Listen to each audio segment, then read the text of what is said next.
انسان پریشان ہوتا ہے تو راستہ بدل لیتا ہے، منزل بدل لیتا ہے، دوست بدل لیتا ہے، ارادہ بدل لیتا ہے، لباس بدل لیتا ہے، حتیٰ کہ گھر بدل لیتا ہے، مگر افسوس خود کو نہیں بدلتا۔ کئی بار اللہ پاک بہترین سے نوازنے کے لیے بدترین سے گزارتے ہیں۔ وہ دین کسی کو کیا نقصان پہنچائے گا جس میں راستے سے پتھر ہٹانے پر بھی ثواب ملتا ہو۔ ناراضگی، گلے شکوے وہاں اچھے لگتے ہیں جہاں اپنائیت ہو۔ جہاں کسی کو مان رکھنا نہ آتا ہو وہاں خاموشی سے مسکرا دینا ہی اچھا ہے۔ انسان بڑی دلچسپ مخلوق ہے، یہ جانور کو مصیبت میں دیکھ کر برداشت نہیں کر سکتا، لیکن انسان کو مصیبت میں دیکھ کر خوش ہوتا ہے۔ ایک دن ہم ایک دوسرے کو یہ سوچ کر کھو دیں گے کہ جب وہ یاد نہیں کرتا تو میں اسے کیوں یاد کروں۔ انسان غیروں سے ملی عزت اور اپنوں سے ملی ذلت کبھی نہیں بھولتا۔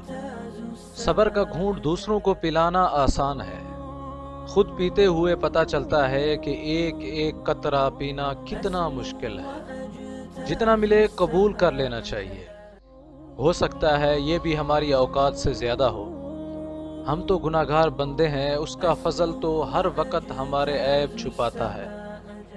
بڑی سے بڑی بات پر ہار نہ ماننے والے لوگ اکثر چھوٹی چھوٹی بات پر ٹوٹ جاتے ہیں۔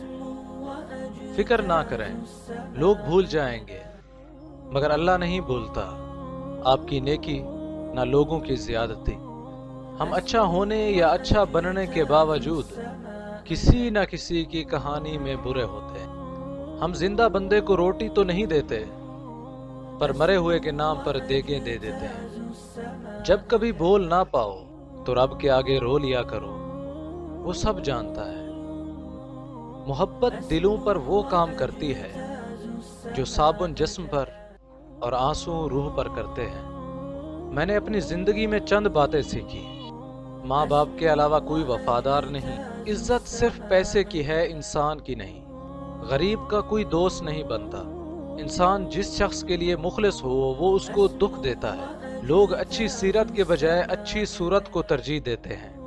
ہماری خوش قسمتی یہ ہے کہ ہم اللہ کو ایک مانتے ہیں اور بد قسمتی یہ ہے کہ اللہ کی ایک نہیں مانتے۔ بھری ہوئی جیب سے دنیا کا پتہ چلتا ہے اور خالی جیب سے اپنوں کا۔ صبر اور قدر کرنا کوئی کوئی جانتا ہے۔ جزاک اللہ۔ السلام علیکم ورحمۃ اللہ وبرکاتہ۔